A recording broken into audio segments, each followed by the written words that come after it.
हमारी हिंदुस्तान सरकार से निवेदन है कि वो कुछ ऐसा स्कीम निकाले जिसमें हम युवाओं को भर्ती करवाया जाए और ट्रेनिंग करवाया जाए। हमें कोई सैलरी नहीं चाहिए, हमें कोई पैसा नहीं चाहिए, हमें कोई रुपया नहीं चाहिए, हमें कोई पैकेज नहीं चाहिए, लेकिन हम पाकिस्तान में घुस के उन्हें मारना चाहते हैं जब हमारे मन को शांति मिलेगी। नमस्ते, मैं हूँ ब्रजेश पांडे और कश्मीर के पहलगाम में जो हमला हुआ है उसकी मैं कड़ी निंदा करता हूँ और मन अंदर से बहुत विचलित है, बहुत घबराहट है कि ऐसा अचानक इन देशद्रोहियों ने, इन कातिलों ने, जाहिलों ने एक हंसते खेलते परिवार को बर्बाद कर दिया। क्या बिगाड़ा था उन निहत्थों ने? अरे दम होता तो तुम उनसे जाते, उनके हाथ में हथियार देते, फिर उनसे लड़ते। उसमें एक हमारा सैनिक भी था, वो अकेले तुम लोगों पे टूट पड़ता और अकेले तुम लोगों पे भारी पड़ जाता। लेकिन तुम लोगों की आदत है अपनी माँ बहनों को आगे करके पीठ पीछे वार करते हो। इतना बड़ा कांड करते हो तुम, क्या सोचते हो तुम बच जाओगे? बचोगे नहीं, मारे जाओगे, ये तो पक्का है, क्योंकि चोरी ज़्यादा दिन तक नहीं चलती। अरे तुम गद्दार हो, तुम जाहिल हो, तुम नाली के कीड़े हो, तुम 10 बाप के औलाद हो, सुअर हो तुम्हें जन्नत जाने की बहुत जल्दी रहती है ना।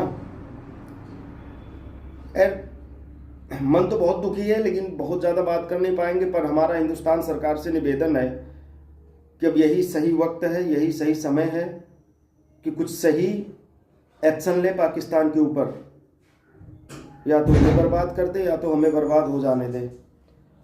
और हमारी सरकार से निवेदन है कि हम कुछ युवा ऐसे हैं जो इस मतलब इनके गुंडागर्दी से बहुत ज़्यादा दुखी हैं और इनसे हम लड़ने के लिए सोच रहे हैं। हमारी हिंदुस्तान सरकार से निवेदन है कि वो कुछ ऐसा स्कीम निकाले जिसमें हम युवाओं को भर्ती करवाया जाए और ट्रेनिंग करवाया जाए। हमें कोई सैलरी नहीं चाहिए, हमें कोई पैसा नहीं चाहिए, हमें कोई रुपया नहीं चाहिए, हमें कोई पैकेज नहीं चाहिए, लेकिन हम पाकिस्तान में घुस के उन्हें मारना चाहते हैं जब हमारे मन को शांति मिलेगी।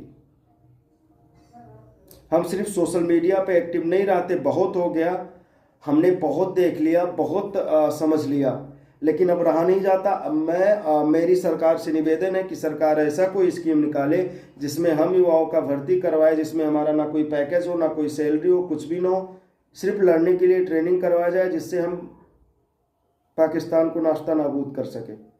और मुझे पूरा भरोसा है कि इसमें ज़्यादातर हमारे युवा भाई साथ होंगे। सरकार इस पे विचार और विमर्श करे। ऐसे मतलब निंदा करने से और घर में बैठे रहने से कुछ नहीं होगा। इन्हें इन्हीं की भाषा में जवाब देना पड़ेगा। हाँ, ये चोरी से वार करते हैं, हमें ट्रेनिंग दिया जाए, हम हल्ला बोल के सीना चोरी से इनके सीने पे चढ़ के वार करेंगे। हम इनके तरह निहत्थों पे वार नहीं करेंगे, हम इन्हीं को मारेंगे जो हम पे वार कर रहे हैं। अगर जो ऐसा सरकार कोई स्कीम निकाल दे तो हमें लगता है कि 7 दिन पाकिस्तान को नहीं लगेगा ख़त्म होने में। लेकिन अब सरकार को ऐसा स्कीम कोई निकालना पड़ेगा। और ये जो हुआ है पहलगाम अटैक, इस पे कुछ लोग नेतागिरी कर रहे हैं और कुछ बहुत बड़ी कवयित्री बन रही है, जैसे नेहा सिंह राठौर हो गई। इनके मुंह में दही नहीं गंदा जम जाता है। जब बंगाल जैसे प्रदेश में हिंदुओं को भगाया जाता है, मारा जाता है, उनको नग्न करके देखा जाता है, तब ये नहीं बोलती हैं। गाली देना तो गलत होगा। और नेताएं जो हैं सब लोग जो वोट के चक्कर में कर रहे हो ना, एक दिन तुम्हारा समय भी आएगा बेटे। समझ लेना है किसी के हित नहीं है। वो अच्छा खासा परिवार क्या बिगाड़ा था किसी का? आंखों से आंसू नहीं, खून आ रहे हैं सोच के। 2 महीने पहले शादी हुई थी। हे भगवान। खैर, हमारी सरकार से निवेदन यही है कि वो कोई ना कोई स्कीम निकाले और स्कीम ऐसा निकाले जिसमें हम युवाओं को कोई पैकेज, कोई सैलरी नहीं चाहिए, हमें सिर्फ ट्रेनिंग चाहिए।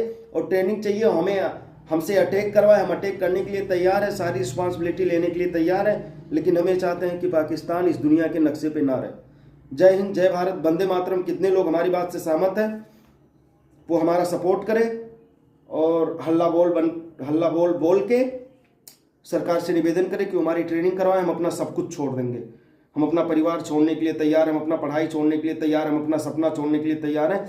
बस एक ही हमारा लक्ष्य है कि हमें ट्रेनिंग करवाया जाए विदाउट एनी पैकेज, और हम पाकिस्तान का खात्मा करेंगे। जय हिंद, वंदे मातरम, भारत माता की जय।